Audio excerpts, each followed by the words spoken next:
Welcome back. In today's episode, we're going to be knocking off some of the final tasks on our list to finally be able to get the Samurai out of the shop. If you're new here, welcome. This is Alpine Fabrication, and I am transforming my Suzuki Samurai into a fully capable rock crawler. I'm using my CNC plasma table, and we are trying to make every part as custom as possible within the four walls of this shop. In the last episode, you saw me finally get the Samurai on its own weight, roll it outside, and then we got to flex test it using the engine hoist.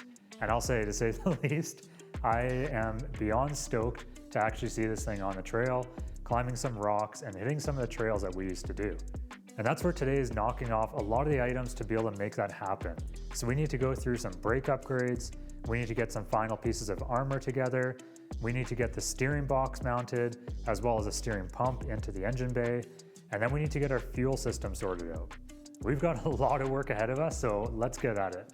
We're kicking things off with the rear disc brake conversion. This is a bit of a Frankenstein setup. I am using rear Mitsubishi Montero rotors, and we're using Nissan Pathfinder calipers. So a bit cobbled together, considering this is also on a Samurai with a Toyota axle. So we got about 4 or 5 different vehicles in the mix.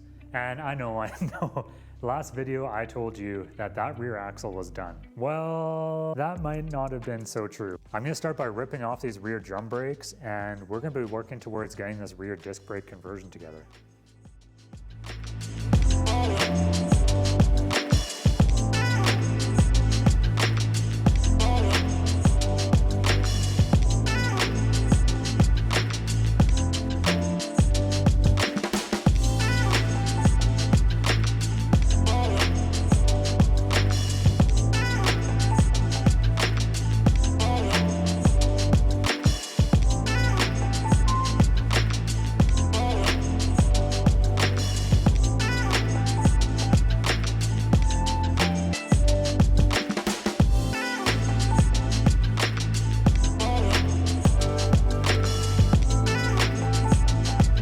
Now got the axle shafts out of the housing, and the next task is going to be figuring out how to get the shafts separated from the bearings.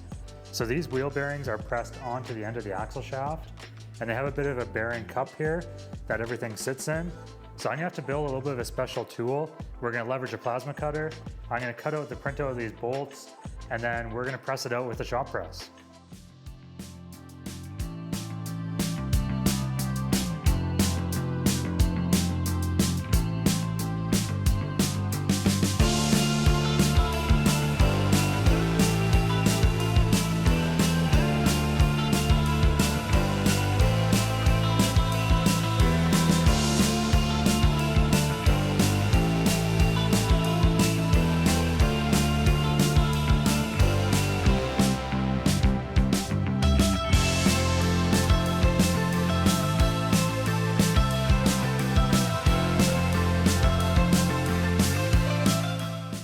Now that I got this welded up, we can bring this over to the shop press and we can figure out where to throw these gussets in. So how we're gonna set this up is I'm gonna chuck the axle into the vise. We'll have this piece down there. So now we can kind of eyeball where we need these gussets to sit.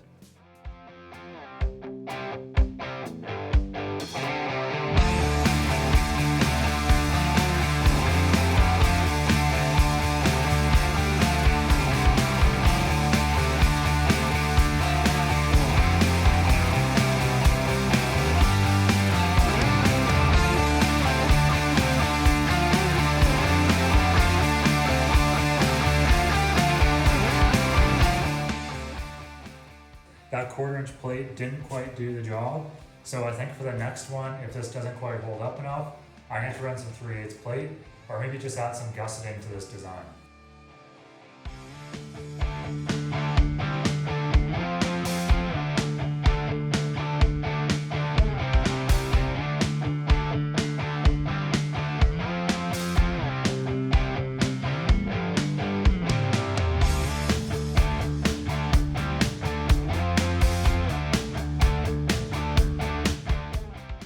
You know what projects are like. We get excited, we get distracted, and we have way too many things going on at once. And that's what brings us on to the next part of this project, and that is the rear diff armor. So it's all about protecting the center section of the rear axle housing to really make sure that we're not going to jam anything up on rocks and cause any damage. When I take a step back and look at the Samurai build, I kind of find it a little bit funny in the way that some parts of the project I've been super meticulous on, and I've put a ton of attention to detail in certain areas, which has dragged it out by quite a bit. But then there's other areas that are just like scabbed together, and it's like overcuts with a cutoff wheel, terrible bodywork, floors, holes in floors, whatever it might be. It's kind of like a bit of polar opposite to either shortcutting something or making it look really, really nice from the vision that I had in my head. And that's where I think this diff armor is kind of falling into that first category, which is major attention to detail. I probably put together, I don't know, like 10 different iterations of this rear diff armor. I had some sketches drawn up of what I wanted this to look like, and one thing just led to the next, that I was in a creative zone and I was chopping up tons of pieces of 16 gauge and finding different bend profiles and different cut angles to try to make that vision in my head actually land when it was sitting on the Samurai.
Sounds funny to say, but I'm hooked on these large fill ports.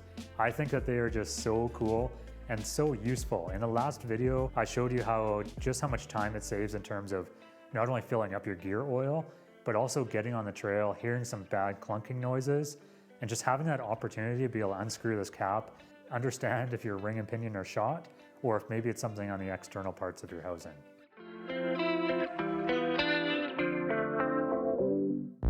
What I'm doing right now is trying to get a floating caliper brake setup to work on the Samurai.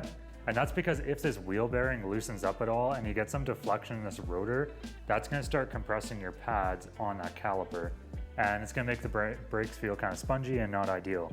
So what I'd like is to have this floating setup where you have the bracket mounted fixed, and then your caliper actually floats on these slides. So where we're currently at is I do have some measurements mocked up for mounting this caliper. It's going to slide over, and I already have some plates on here. I've got that designed up on my computer already, so we're about ready to cut this out on the plasma table, and we should get to work.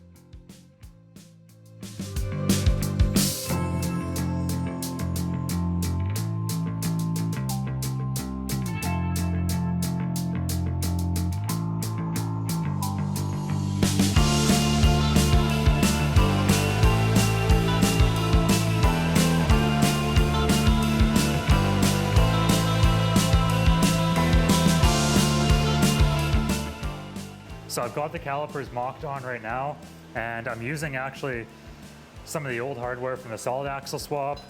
But recently I just cut this 1/4 inch piece to actually hold this Nissan Pathfinder caliper. I went with these Nissan Pathfinder ones because they were quite a bit cheaper online. I sourced them out on Rock Auto. They had the proper dimensions, they were nice, simple, and seemed like they do the job. So that's paired up with these Mitsubishi rotors, and they're super nice because they have the proper bolt pattern. They slide right over the axle, no modification needed, straight out of the box from Rock Auto, and slide them right onto these wheel studs. So this is definitely going well. My next step, I've drawn up the file for some 3/8 steel. I've loaded that onto the table, and now we're about to cut that out and do our final assembly for the driver and the passenger side of this. I've already cut out the spacers. That's hot. I already cut out the spacers, so those are good to go. Basically, I sleeve it, not sleeve, but I space out from the axle flange about 1/4 inch before I put that caliper bracket on there. So that ends up lining up that caliper really nicely over top of the rotor. And yeah, it's as easy as that. Well, let me go ahead and start on this plasma table, and we'll start assembling these for the final time on the rear axle.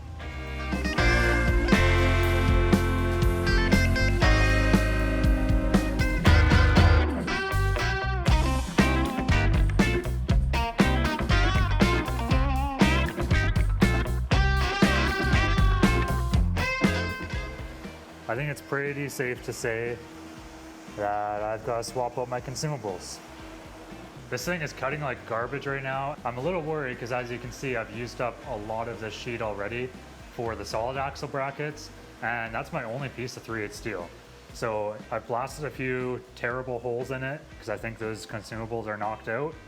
Let me replace those, and let's hope we can squeeze out these brackets.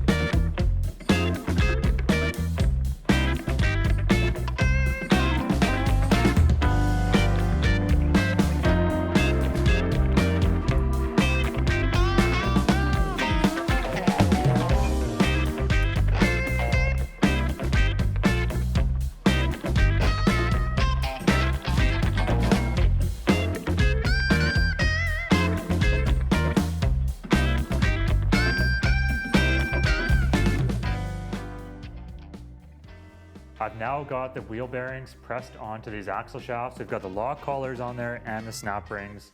So those bearing pockets are ready to go for assembling into the housing. My next step is I gotta get some skid plates, what I'm calling skid plates at least, onto the bottom of these link mounts. So currently the link mounts are just wide open. I've got these pieces from a previous project with the logo already on it, which is pretty wicked. So I'm gonna tack these onto the bottom of the link mounts. It's a perfect fit. So it's great to reuse these parts. We'll get both of these on, and I want to do that before I put in the new seals because I don't want to burn up those new seals with all the heat from welding.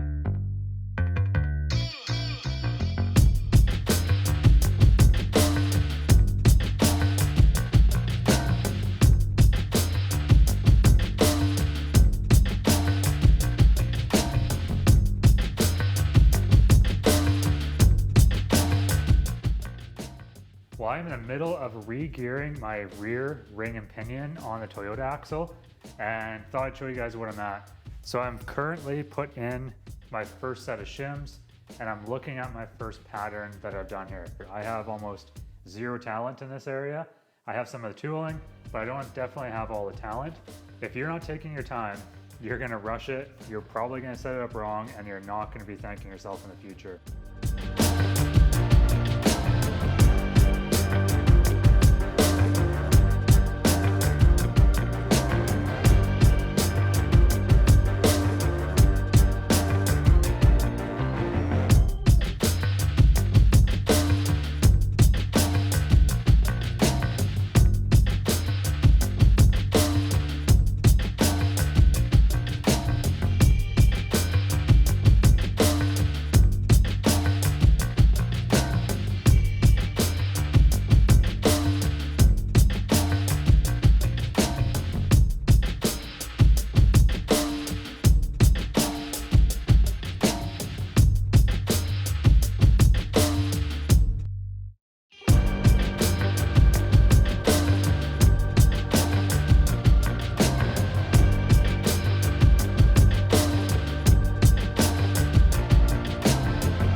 like to take a moment to thank each of you for supporting this channel. I put a lot of hours and effort into these videos, and it definitely makes my builds go a lot longer, but seeing your feedback and seeing the positive response definitely keeps me going.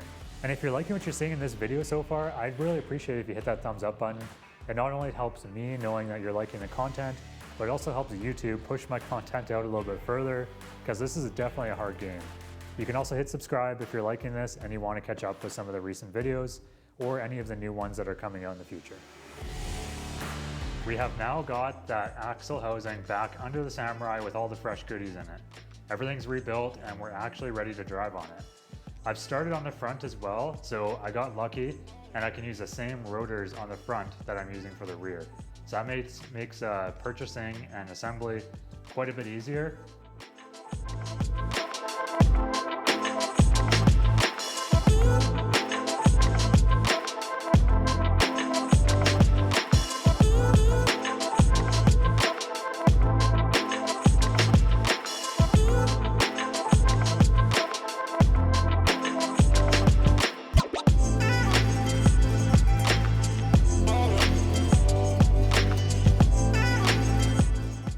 And then I need to measure up some bump stops and limit strap mounts. So now with this in here, I've already done some measurements previously. I want to double check those. I need to build out some mounts.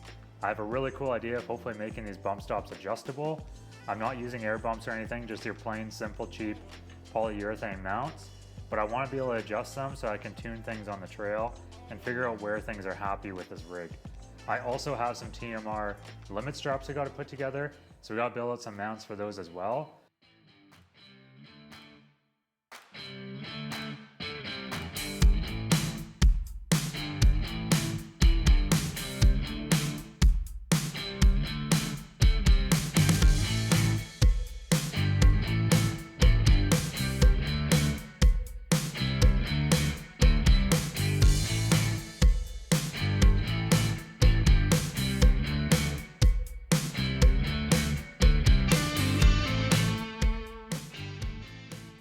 We've got these bump stops together and I'm pretty stoked with how they turned out. I really like that I can make these adjustable, and that if on the trail I notice I need to add a little bit more bump, or if I need to reduce that in any way, I have the option of sliding this up and down using some bolts, and I have a lot of configurability, which is wicked. It also allows for me to swap out to potentially different pieces of rubber. I'm a little bit worried that these are just going to degrade. They've already been getting quite squished in my testing, so I might have to swap out something a little bit more durable. But at least with a generic mount, I can really make that happen pretty quickly. And now that we got the bump stops on, I need to finish this off by doing the limit straps. So that's basically going to stop the shock from fully bottoming out at the full extension and risk damaging any of the internals. So I have to try to figure out how I want to mount those. I was originally thinking of doing it with a configurable setup. Now that I'm looking at it, I don't know if I even really have much room for that. So I'm probably just going to go with some fixed point mounts. But the beauty of having a plasma table and doing a bunch of cuts is that I have a lot of offcuts. So I've got a whole toolbox here filled with some offcuts of projects that just didn't go as planned or no longer needed, or I just had a little bit of extras. So I'm gonna dig through my tabs and see if I have something laying around so I don't have to fire up the plasma table and cut something unique for that.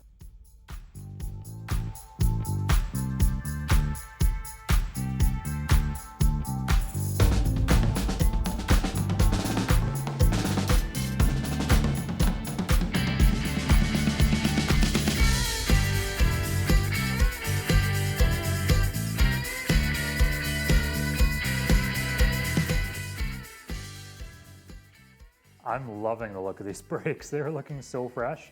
Probably not gonna stay like that for too long, so I'm gonna soak in that prettiness right now, and then we can go get some mud on them. Now I've got that lower limit strap mount on the axle, so this is basically the same mount that I used, and I'll replicate this over on the passenger side as well. And we're about ready to bolt up this limit strap. So what I'm gonna do, these are the mounts I'm going to use for the top on the frame side. So I'm going to bolt this up to the axle. I'm going to lift this up with the other mount bolted on there. We're going to find our placement for the full extension of the limit strap, how it is here. And then I'm going to add on another 1.25 inches or so from this stretch chart that you get off TMR. And that's where I'll end up putting the frame side mount. So then I know that in the worst case scenario, where this strap is fully extended and this axle is fully drooped out, that I will never tear off my air shocks, and I'll never be able to hit on the body side when this side is fully extended and that side is fully compressed. So that's going to give us a fully safe operating zone for this rear suspension.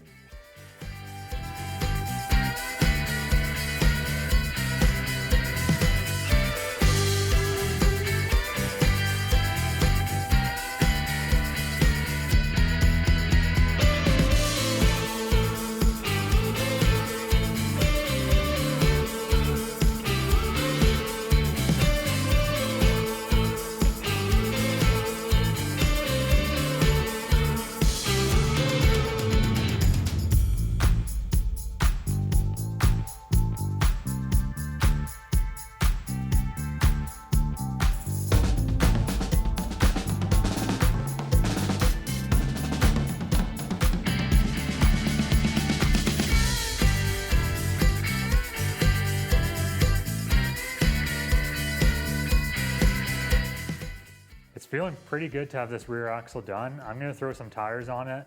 I might even throw those air shocks back on and get them aired up to the proper PSI, because I have to add a little bit more charge to them from what I did before. And then I think we can go to doing the limit straps on the front, and then getting to some of the more serious stuff like the steering box, our steering pump, getting this fuel cell together, and plumbing up those brake lines.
If you're not a Toyota guru, you may not recognize that box, but that is basically a Toyota IFS steering box.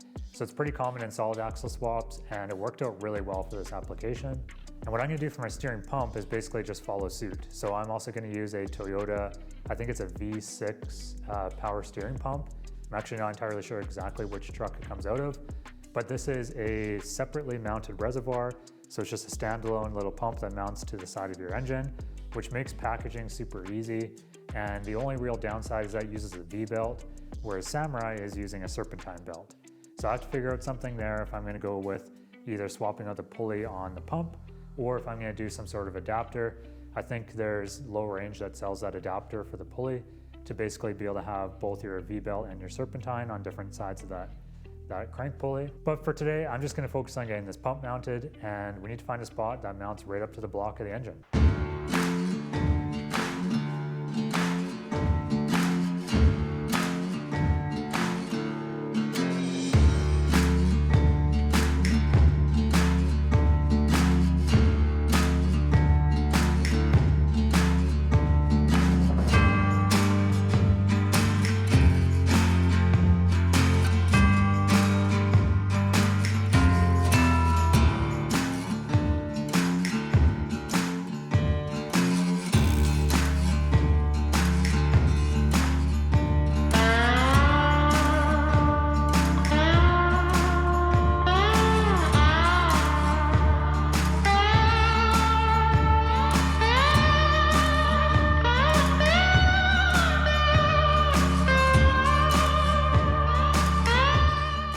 Got these holes drilled out and ready for some 3/4 inch dom.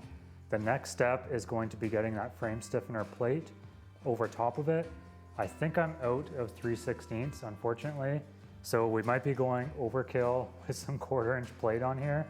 I'll dig through the scrap and see what I can find. So that's gonna sleeve right through the frame rail.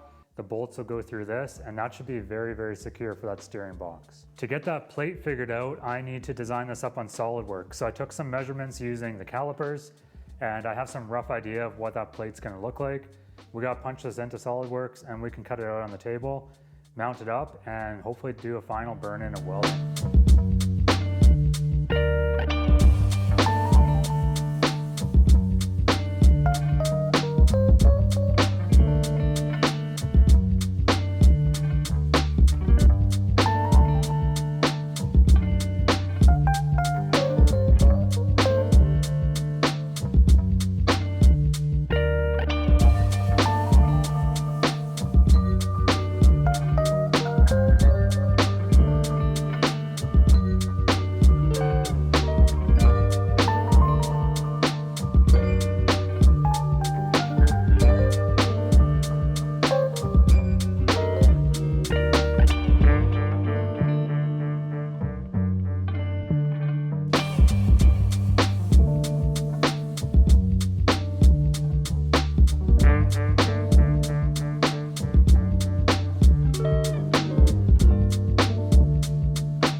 You might know that Samurais don't typically have power steering. So my Samurai has never had power steering. I've been running actually 33-inch tires on the Samurai axles prior, and all the trails that I hit and all the wheeling I was doing was all with just strong arm manual steering, which it works, it's fine. It's not terrible, but when you're in the rocks and when you're on some tight trails, you're definitely feeling tired, and it's a bit of a pain, especially if your front is locked. Because when that front locker is engaged, for me it was just full-time locked, you're struggling in four-wheel drive. But power steering is going to feel like a luxury in the Samurai, and I am super excited to actually be able to go around and drive with one hand in some of these corners.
You know, I thought I had these front brakes figured out, but I quickly learned that my 15-inch wheels don't agree.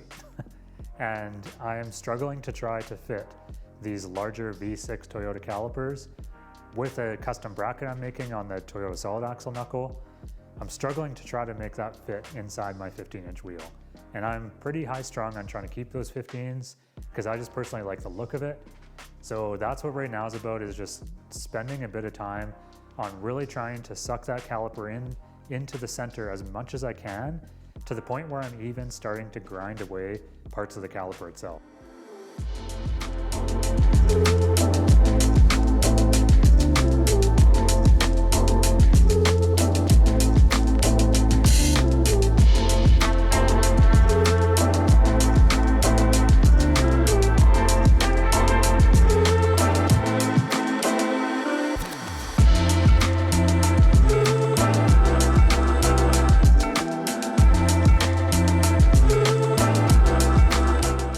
Shop has turned into an absolute mess.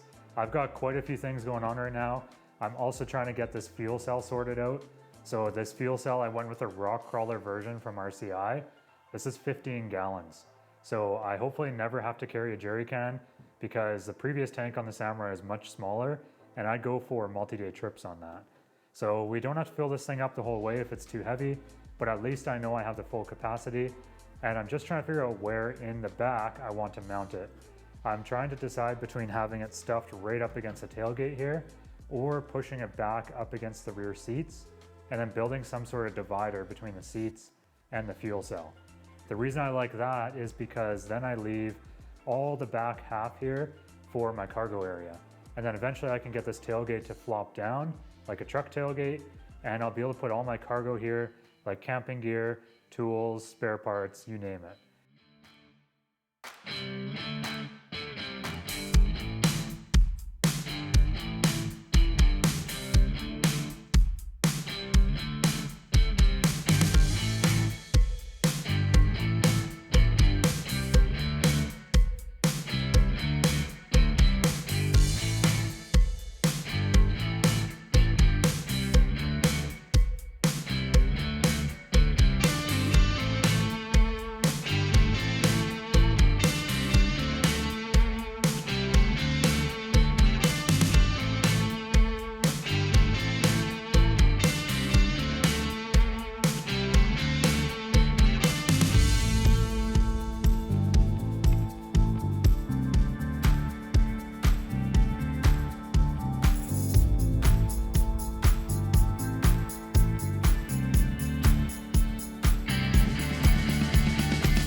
When speccing out this fuel system and fuel lines for the Samurai, I actually found this to be a lot more complicated than I wanted it to be.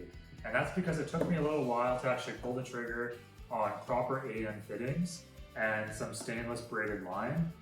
The fuel system on the Samurai is pretty simple. It does have a return line.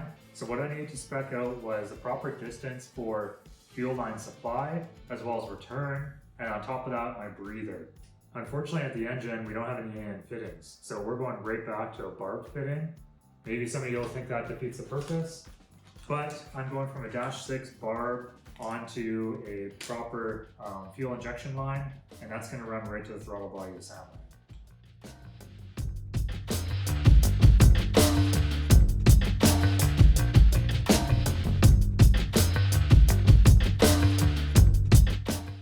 On top of just all the fittings and lines, I also have to figure out the fuel pump. So this is out of the stock Samurai fuel tank. It has an in-tank fuel pump on here, and as well as a fuel supply. So as I'm dripping gas everywhere, what I need to do is try to retrofit this into my new RCI crawler fuel cell. So I need to run a few holes in here for electrical and fuel supply, and then we're going to fab up a bracket to hold the fuel pump and have that sit down at the bottom of the tank to have the best collection as possible.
So I want to build this aluminum divider between the fuel cell and the cabin for a few reasons. One is safety.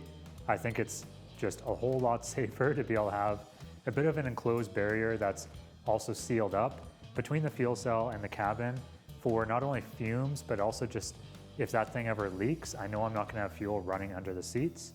And then in the event of like a rollover or a tip over, whatever it might be, I just have a bit more peace of mind knowing that I have a bit of like a firewall enclosure barrier there. And then the second reason why I want to build it is because I'm honestly considering closing in the cab. I've been going back and forth on how I want the Samurai to look, and one of my options is actually putting a piece of glass at the back of the window there, or to make a window, or possibly even like, I think it's Mylar is used as plastic, a clear plastic that doesn't shatter on you. But just being able to enclose that back piece to almost make it kind of like a single cab pickup for not only like keeping that heat in, but also just, I don't know, I cut apart the floor so much to get those air shocks in there, and I really don't like doing body work. So maybe that's a bit of a shortcut for me to be able to, well, not necessarily a shortcut because it's a lot of work, but by closing in that cab, I just commit to having more of like an environment, like exposed to environments of a cargo area rather than having it all nice and closed in and dry. So I just know that I use like nice sealing boxes and my tools are stored in there and the fuel cell will be in the elements. So I think the next big step is going to be doing the fuel pump hanger. But I'm sorry to say, you're gonna have to wait for the next episode on that one.